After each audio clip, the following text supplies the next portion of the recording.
So we are finally at the second half of the season. Time be flying. This is episode 6. It's titled Low Key Done. So the episode opens with Issa. She's in bed. She's staring at the ceiling, and she's just recounting the argument that her and Molly had at the block party. And I think what stood out to Issa the most is when Molly said, you're a selfish bitch, like you always been, and you use people. And I think this is important to pay attention to because I think this guided the entire episode.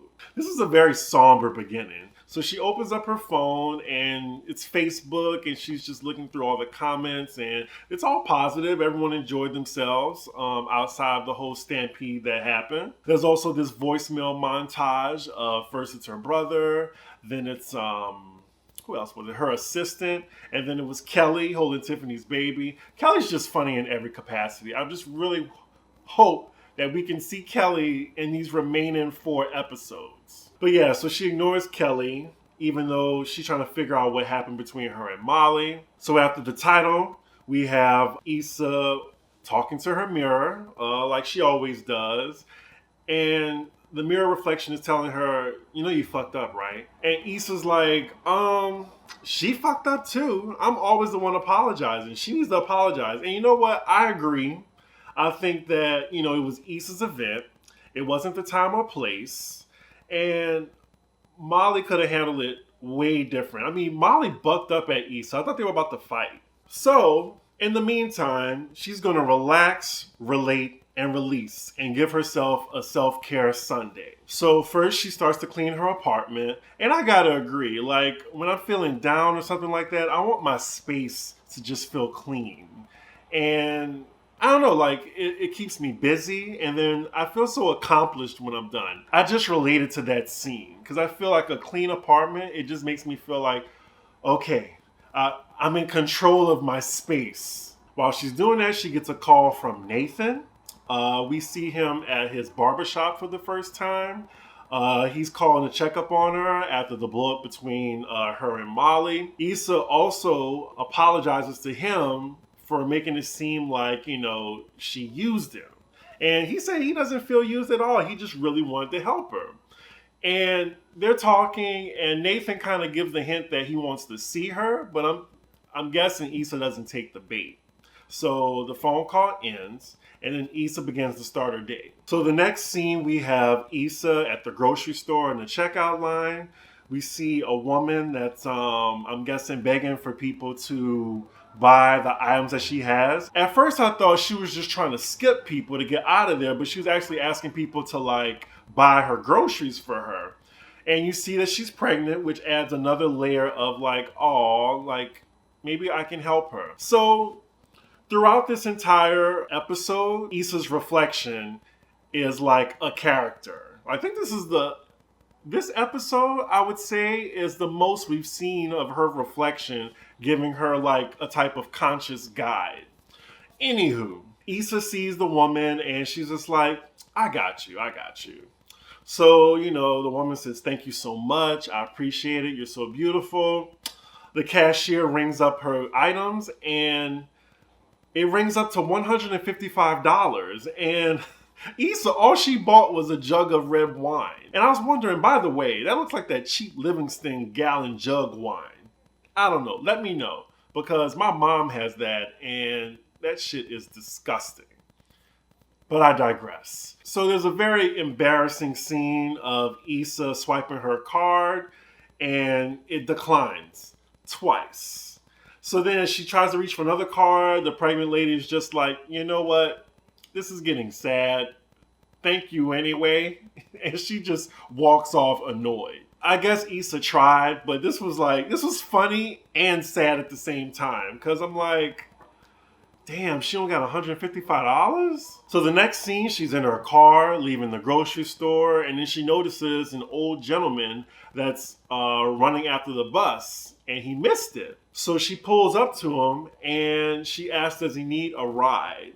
Against her mirror reflection's wishes, she lets the man come in the car. The old man is very hesitant at first, but Issa's just like, don't worry about it, I got you, again.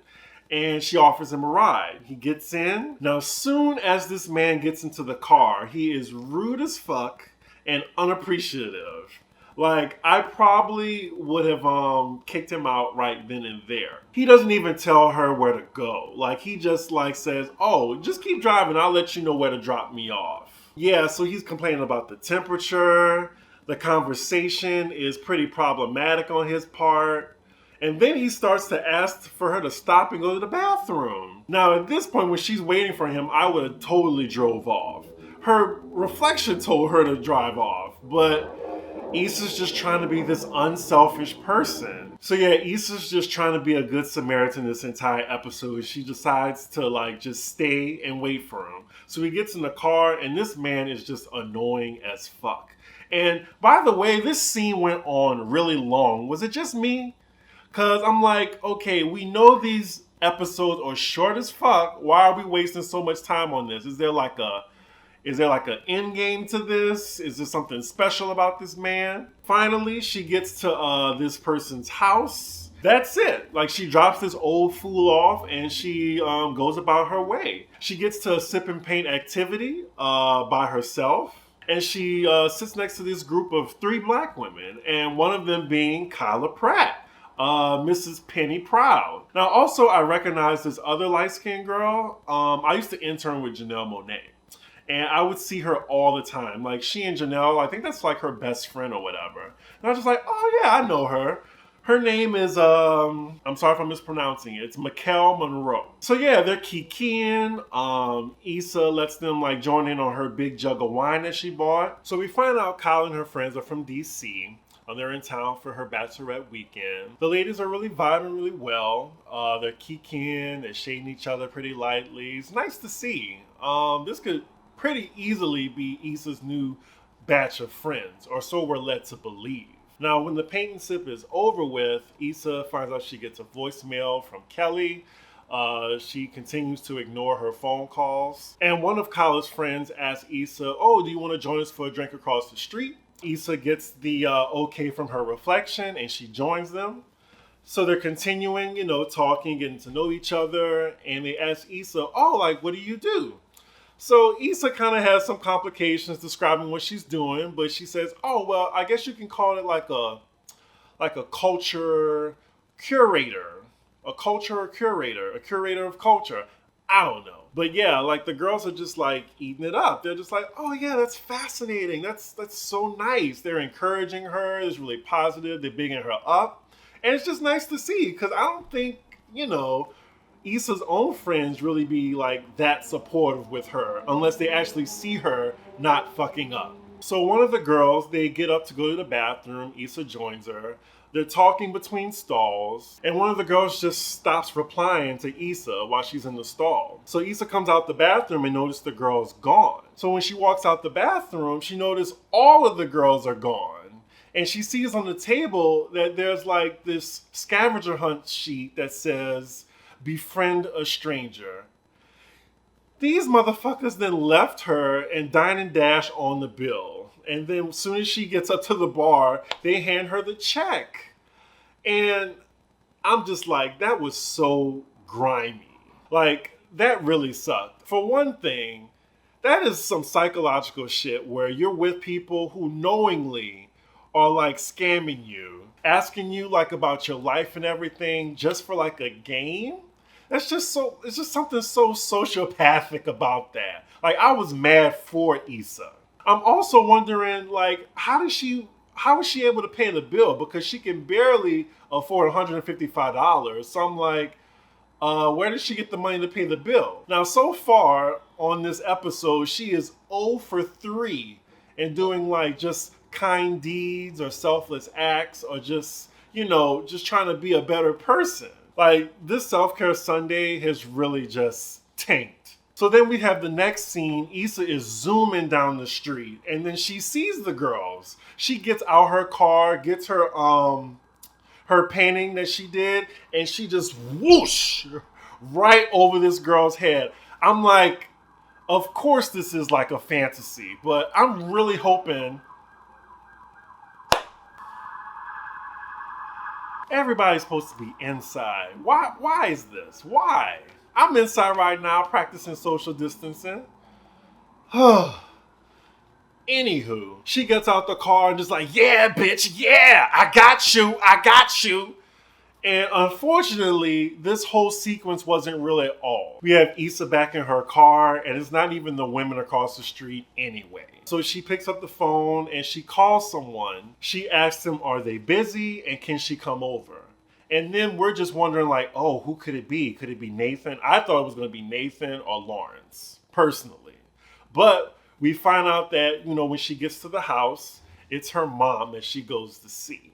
Wendy Raquel Robinson, who I really do think is doing a great job as Issa's mom. I like her as Issa's mom. So instantly when she gets in, her mom asks her, like, why you didn't invite me to the block party? And of course, like, why would Issa invite her? I wouldn't invite my mom to the block party. But yeah, she's like, Mom, you hate crowds. So they're trying to talk to each other, and Issa just looks real defeated. And her mom can instantly sense that.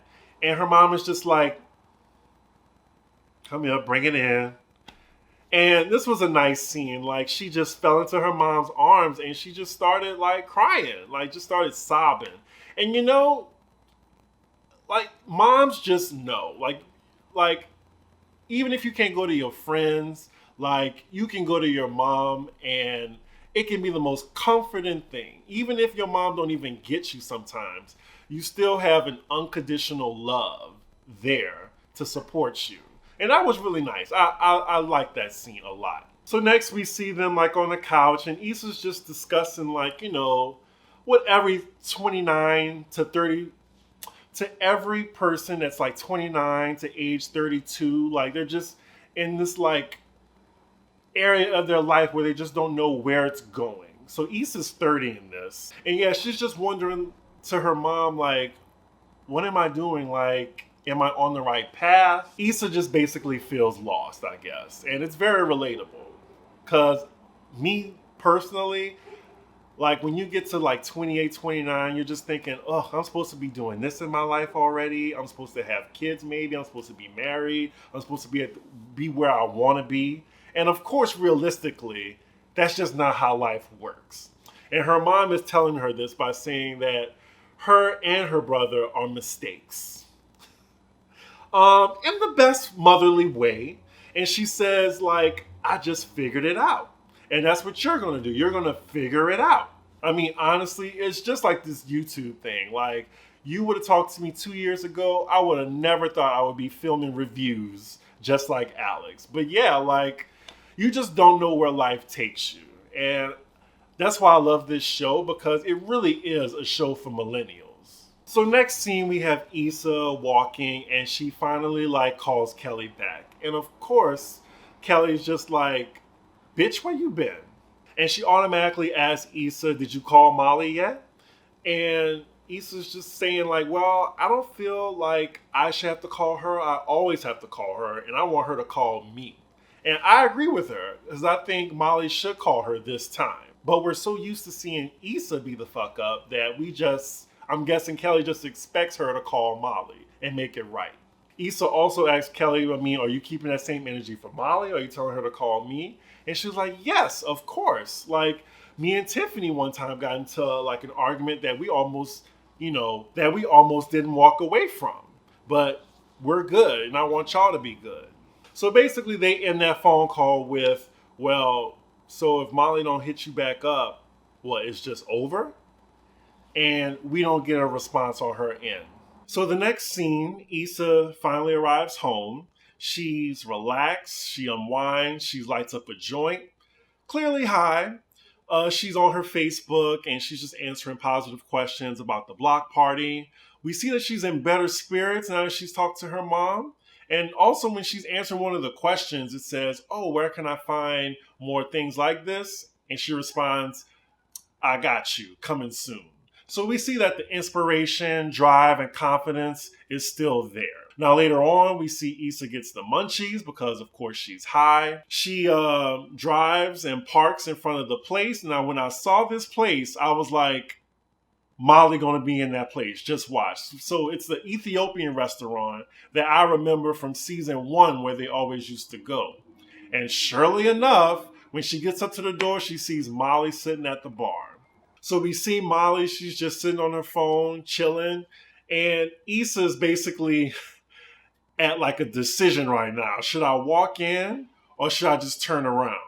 She looks to her reflection, and this is the first time in the episode that the reflection has nothing to say. So then Issa decides to turn right around and go back to her car. And that's where the episode ended. Now my thoughts. Now, what would you do in that situation? Let me know in the comments, but let me tell you what I would do. Now, if I saw my best friend that I just got into an argument with, it's fresh on my mind too, I would have turned around. I'm sorry, it's just I'm not in a place right now to receive anything and it caught me off guard. I would turn around. There's a bunch of different places, for me to go. I'm assuming that she didn't already order the food, so it's not that much of a big deal. But even if I did order it, I probably would turn around or I would wait until Molly left. It's just, personally, I probably would have turned around too, so I don't blame her. This episode felt short as fuck. I also thought that not that much happened in this episode. It wasn't my favorite, I gotta say. And the scene with Issa driving that old foolish man, that went on way too long. I think I clocked it in at 7 to 8 minutes. And the show is already 10 minutes, it feels like. So I thought that scene really dragged on. And I was just like, come on, can we just get with the plot? Come on. A lot of that stuff could have been done in less time than they had it. Also, no Lawrence again for the second episode, and no Molly for most of the episode. Molly had 5 seconds in this episode. Yeah, I was kind of disappointed because there's 10 episodes this season, and this is the extra episodes that you're going to use for this? I feel like they could have done so much more with these 2 extra episodes that we're getting this season. So I was kind of disappointed, honestly. Next week's episode, it looked like it's Molly focused only. And we also get a surprise cameo from Kim Fields. That made me happy because it's nice to know that she's still working. Now, let me know what you think in the comments of this episode. We're on episode 7 next week, so we have 4 more episodes left. So yeah, just let me know what you think about the episode. Like, comment, and subscribe, and I will see you for the next episode.